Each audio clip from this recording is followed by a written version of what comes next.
ఎడిన్బ్రాలో కంటే గ్లాస్గోలో university fee తక్కువ, accommodation rents తక్కువ, అండ్ ఆల్సో ఎన్ఐ జాబ్స్ ఎక్కువ. మీరు ఎడిన్బ్రాలో ఉంటే ఎన్ఐ జాబ్స్ దొరుకుతాయి. యూనివర్సిటీ ఫీజు మీరు యూనివర్సిటీ సెలెక్ట్ చేసుకున్నారు కాబట్టి అది మీ ఇష్టం, కానీ రెంట్స్ మాత్రం చాలా హై ఉంటాయి.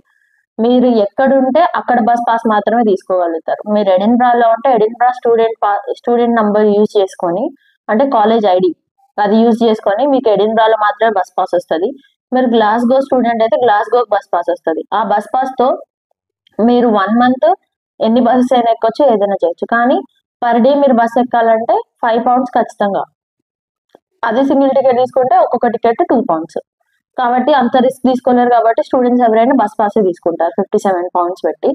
ఫస్ట్ బస్ పాస్ తీసుకుంటే £60 అవుతుంది అంతే. సో కాబట్టి మీరు సెలెక్ట్ చేసుకునే ప్లేస్ అనేది కొంచెం తెలివిగా సెలెక్ట్ చేసుకోండి.